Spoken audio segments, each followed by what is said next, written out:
اللهم صل على سيدنا محمد يا رب صل وسلم دائما ابدا على حبيبي.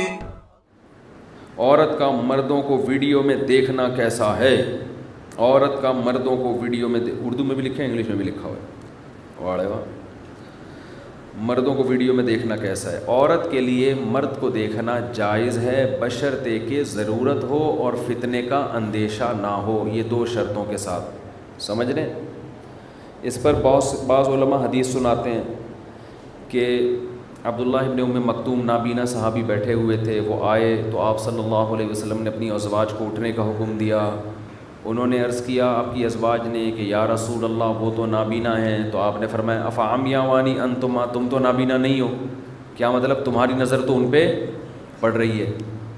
تو اس حدیث کی بیس پہ بعض واعظ حضرات کہتے ہیں عورت کا بھی مرد کو دیکھنا حرام ہے. لیکن جو مفتیان کرام ہوتے ہیں، جو مجتہدین ہوتے ہیں، محققین ہوتے ہیں، ان کی تمام روایات پر، تمام حدیثوں پہ نظر ہوتی ہے. علماء کہتے ہیں کہ یہ رسول اللہ صلی اللہ علیہ وسلم کی اپنی غیرت تھی، آپ نے اس کو گوارا نہیں کیا غیر مرد کو بھی دیکھیں. تو غیرت کے مسائل تو اور ہوتے ہیں. مرد یہ چاہتا نہیں ہے میری بیوی کسی کو دیکھے، تو ٹھیک ہے وہ پابندی لگا سکتا ہے. لیکن نارملی عام حالات میں، خاص طور پہ جب ضرورت بھی ہو، تو یہ عمل جائز ہے بشرطے کہ فتنے کا اندیشہ نہ ہو. یہ تو شرط لگی ہوئی ہے. اس کے بھی دلائل ہیں. امام نووی رحمہ اللہ تعالیٰ تو بہت بڑے امام گزرے ہیں شافعی مسلک کے، جن کی صحیح مسلم کی شرح بھی ہے، انہوں نے لکھی ہے. دنیا میں سب سے زیادہ صحیح مسلم کی شرح امام نووی کی مشہور ہوئی ہے، علامہ جن کی ریاض الصالحین اکثر لوگ پڑھتے ہیں. تو انہوں نے یہ بات لکھی ہے کہ اگر عورت کے لیے مرد سے نظر کی حفاظت ضروری ہوتی تو مرد کو بھی پردے کا حکم دیا جاتا، جبکہ مردوں کو پردے کا حکم نہیں ہے. صحابیات جب مسجدوں میں نماز پڑھنے آتی تھیں تو صحابیات کو تو حکم تھا کہ پردہ کریں، مردوں کو حکم نہیں تھا کہ وہ بھی پردہ کریں. دوسری بات، مسلم کی حدیث ہے آپ صلی اللہ علیہ وسلم نے امی عائشہ کو حبشیوں کا کھیل دکھایا ہے. مسجد میں حبشی کھیل رہے تھے تو امی عائشہ کو آپ نے مسجد نبی کی دیوار سے وہ کھیل دکھایا، اور آپ کی خاطر بہت دیر تک آپ صلی اللہ علیہ وسلم کھڑے رہے. امی عائشہ فرماتی ہیں دیکھ لو کہ میں اس وقت کم عمر تھی، تو اس وقت اس عمر میں کھیل دیکھنے کے شوق بہت ہوتے ہیں، تو کتنی دیر نبی نے میری رعایت کی ہوگی. تو وہاں بھی یہ نہیں ہے کہ آپ نے ان کو منع کیا ہو کہ ان کو دیکھنا جائز نہیں ہے. تو اسی طرح جو علماء ویڈیو میں آ رہے ہیں، بیان کر رہے ہیں، اگر کسی بھی قسم کے فتنے کا کوئی دور کا اندیشہ بھی نہیں ہے تو پھر عورت کے لیے ان کی ویڈیو دیکھنا جائز ہے. لیکن اگر ذرا بھی دل میں کوئی خیالات آ رہے ہیں، کوئی فیلنگز ہو رہی ہیں، کچھ الٹے بار بار کلپ گھما کے دیکھنے کا دل کر رہا ہے، تو اس کا مطلب یہ شیطانی تصرف ہے. ایسے موقع پہ ان کے لیے ویڈیو دیکھنا جائز نہیں ہے. عشق جیسے مردوں کو ہو سکتا ہے ایسے ہی خواتین کو بھی ہو سکتا ہے. یہ بڑا خطرناک ہوتا ہے. بہت سے ایسے واقعات ہیں.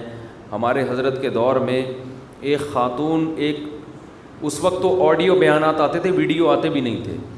تو ایک خاتون عاشق ہو گئی تھی. ایک خطیب تھے پنجاب کے، بڑے مشہور، نام نہیں بتاؤں گا ان کا. تو وہ ان کی آواز بڑی زبردست تھی. تو وہ خاتون ان کی آواز پہ ایسی عاشق ہوئی ہے کہ صبح سے شام ان کے آڈیو بیانات ہی سنتی رہتی تھی. پاگل ہو گئی بالکل، ان کی آواز پہ لٹو ہو گئی. حضرت کو خط لکھا کہ ہم یہ ہو گیا. حضرت نے کہا کہ آپ ان کے بیانات سننا چھوڑ دیں. تو لٹو ہونے کے لیے نہ گورنمنٹ کی طرف سے کوئی پابندی ہے، نہ کوئی اصول اور ضابطہ ہے. کوئی بھی کسی بھی ٹائم پہ کسی پہ بھی لٹو ہو سکتا ہے. تو جو اس قسم کے مزاج والے عورتیں یا مرد ہیں، تمام دوائیں ان کی پہنچ سے دور رکھیں. ان کو ہم یہی مشورہ دیتے ہیں کہ آپ ویڈیو نہ دیکھیں. اور خاص طور پر جوان آدمی کی ویڈیو دیکھنے میں فتنے کا اندیشہ زیادہ ہوتا ہے. تو ان کو چاہیے کہ بوڑھے علماء کی ویڈیوز دیکھا کریں، اس میں فتنے کا اندیشہ کم. جیسے ابھی ہم نے پرچی پڑھی تھی نانا کے رشتے نہیں آ رہے، تو وہ نانا کی جب ویڈیو بنے گی تو ان کے رشتے بولو نہیں آئیں گے. تو نانا کے بیانات سن سکتی ہیں خواتین، ٹھیک ہے نا. تو اس میں کوئی جوان آدمی کے بیان جوان لڑکیوں کے لیے سننے میں فتنے کا اندیشے کا بہرحال خطرہ ہوتا ہے. تو اس میں بہتر یہی ہے کہ منیمائز کر دیں ویڈیو، یہی ہے کہ بڑے بڑے علماء، بوڑھے بوڑھے علماء بھی ہیں، سنجیدہ علماء ہیں، ان کے بیانات سنیں. تو یہ چیز کو نظر انداز نہیں کیا جا سکتا آج کل. باقی ایک دوسری چیز بھی اس زمانے میں اس کو بھی نظر انداز نہیں کہ آج کل اتنے بہترین قسم کے، بہترین سے مراد شکل و صورت کے لحاظ سے ایسے ایسے ایکٹر آ رہے ہیں مارکیٹ میں کہ فتنے کے لیے وہ اتنے لوگ پڑے ہوئے ہیں کہ مولوی بیچاروں سے کیا فتنہ ہوگا کسی کو. یہ بھی خیال آتا ہے بعض دفعہ، لیکن پھر بھی ہو جاتا ہے. فتنہ ایسی چیز ہے جب کھوپڑی گھومتی ہے نا انسان کی تو وہ کچھ نہیں دیکھتا. لیکن اتنا کچھ ہے انٹرنیٹ پر دیکھنے کے لیے کہ وہیں بہت کچھ فتنہ ہو رہے ہیں لوگوں کو. اچھا بھائی، پھر بھی احتیاط کرنی چاہیے. نظر کو اتارنے کا طریقہ، اگر کسی کے بارے میں پتہ چل جائے کہ اس کمبخت کی نظر لگی ہے معذرت کے ساتھ، ویسے تو یہ پتہ چلانا بہت مشکل ہے. یہ جو عامل لوگ بتا رہے ہوتے ہیں نا اس کی نظر لگی ہے، یہ تو جھوٹ ہی بول رہے ہو. اکثر کا لفظ بھی غلط ہے، جھوٹ بول رہے ہوتے ہیں یہ. لیکن اگر یقینی طور پہ پتہ چل جائے کہ فلاں کی نظر لگی ہے، جیسے بعض دفعہ ہوتا ہے آپ نے قربانی کا کٹ بیل لے کر آئے، ایسا ہم نے بہت واقعات آئے ہیں سامنے، ایسا خوبصورت جانور آپ لے کر آئے، آپ کے ماموں آئے، ان کا دیکھنا تھا اور جانور کا گرنا. ایسا ہوتا ہے. حدیث میں آتا ہے کہ نظر اونٹ کو ہانڈی تک پہنچا دیتی ہے. بڑے بڑے اونٹ زمین پہ گر جاتے ہیں. ایسے واقعات ہوتے ہیں. تو آپ لے کر آئے بھائی بڑا زبردست قربانی کا بیل لے کر آئے ہو، بھائی ہٹو بچوں قسم کا، اس کی چال ہی نرالی ہے. آپ کے کوئی تھے کوئی حاسد، ان کو تکلیف تھی اس سے، یہ کیا ہو رہا ہے.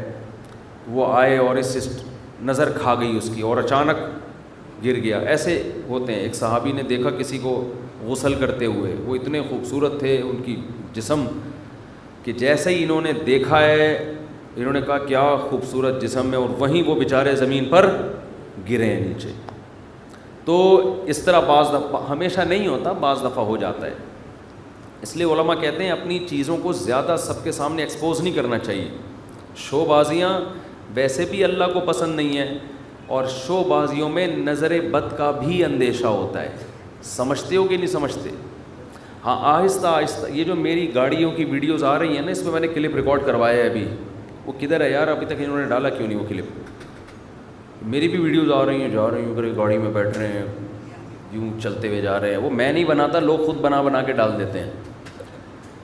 تو یہ شو بازیاں اللہ کو ویسے ہی پسند نہیں ہے. تو اگر یقینی طور پہ پتہ چل جائے کہ اس کمبخت کی نظر، معذرت کے ساتھ اس کو تو آپ کمبخت ہی کہیں گے نا، کہ اس کی نظر لگی ہے، یہ کمبخت کا لفظ نکال دینا بھائی. تو کیا کرنا ہے آپ نے؟ جس کی نظر لگی ہے نا اس کو غسل بھی کرانا ہے، استنجا بھی کرانا ہے.